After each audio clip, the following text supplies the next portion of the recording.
आपको मैं कमजोर नहीं रहने दूंगा। बस साथ किसको देना, आपको मेरा साथ देना होगा और हमको तुम्हारा साथ देना होगा, जिससे आपकी बेसिक पढ़ाई, जो निचली स्तर की पढ़ाई है, उसमें कोई कमी नहीं रह जानी चाहिए।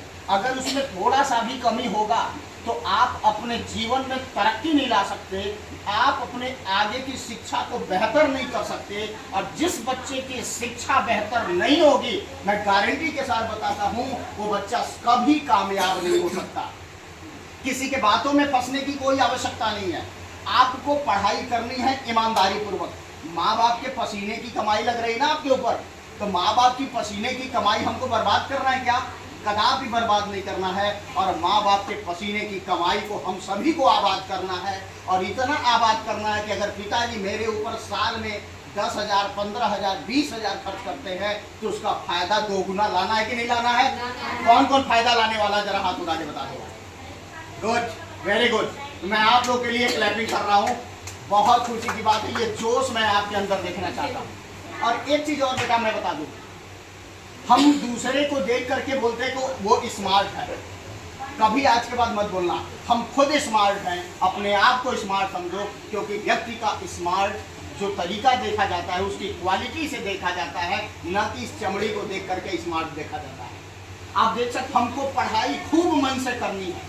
और दूसरी एक बात सुन लो, कभी भी आप पढ़ाई करते हो तो ये सोच के आप पढ़ाई नहीं करेंगे कि पापा देखेंगे तब हम पढ़ेंगे, हमारे टीचर हमको होमवर्क देंगे तब हम पढ़ाई करेंगे। पढ़ाई हम अपने अनुसार देखेंगे, क्या कि कौन सा सब्जेक्ट मेरा पीछे जा रहा है, कौन से सब्जेक्ट में कमी हो रही है, कौन सा ऐसा सब्जेक्ट है जो मुझे ज़्यादा परेशान कर रहा है। तो बेटा अपने अनुसार टाइम टेबल बनाइए, अपने अनुसार पढ़ाई करिए। गारंटी के साथ कहता हूँ, कितनों कमजोर बच्चा है, अगर ईमानदार शिक्षक हो पढ़ाने वाला और ईमानदार विद्यार्थी है पढ़ने वाला, तो मात्र 2 महीने में आपकी बेसिक एजुकेशन की पूर्ति हो सकती है। मात्र सिर्फ 2 महीने में, 2 महीने में आपको बेहतर किया जा सकता है। स्पीड में लाने के लिए आपको 4 महीने लगते हैं। तो जरा सोचो, अगर हाई स्कूल का बच्चा है, वो नहीं पढ़ा है, बिल्कुल कमजोर है, तो हमें तो ये लगता है, तो सोचेगा कि 12 महीने में तो 4 महीने आपके इसी में खत्म हो गए, 2 महीना रिश्तेदारी में घूमने में खत्म हो गए, 6 महीना खत्म हो गए, 1 महीना भी पूरे टोटल 1 साल का हम कैलकुलेशन करें, 1 महीना बीमार है या कभी कुछ मन किया, अस्कत लगा, उसमें खत्म हो गए। तो इस प्रकार से बेटा अगर देखा जाए तो 7 महीने तो आपके खत्म हो गए, बचा कितना?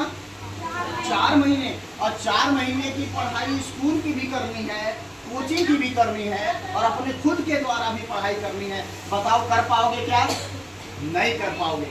लेकिन मेरे वहाँ जो बच्चे पढ़ रहे हैं, मैं आपको ईमानदारी से अगर बता दूं, आप 12 के 12 महीने पढ़ेंगे, कभी रिलेशन में भी घूमने जाएंगे, तो जितना बर्बाद होगा मैं यहाँ पूरा कराऊंगा। एक बात बताओ, 12 महीने पढ़ने के बाद होगा क्या बेटा? ईमानदारी से बताओ। अगर तुम 12 महीने पढ़ते हो तो होगा क्या? तुम्हारे अंदर एक ऐसी क्वालिटी मैं डेवलप करने वाला हूँ कि उस क्वालिटी के नजरिए से आपकी बेस भी मजबूत होगा, और आप जिस क्लास में पढ़ाई कर रहे हो बहुत ही बेहतर पढ़ाई होगा। बस करना क्या है? डरना नहीं है। तो बताइए, डर के आगे क्या होता है? ना, डर के आगे कभी जीत होता ही नहीं है। डर के आगे दर्द होता है, और डर के आगे दर्द होता है, दर्द के आगे जीत होती है, और जीत के आगे मंजिल होती है। क्योंकि बात बताओ, कोई व्यक्ति डर रहा है तो तुरंत जीत कैसे सकता है? दर्द होगा, और जब दर्द सहेगा तब जीत उसको होगी, और जीत होने के बाद वो जीवन में जो कुछ करना चाहता है, जो कुछ पाना चाहता है, वह व्यक्ति मंजिल पर चढ़ सकता है। बातें समझ में आ गई?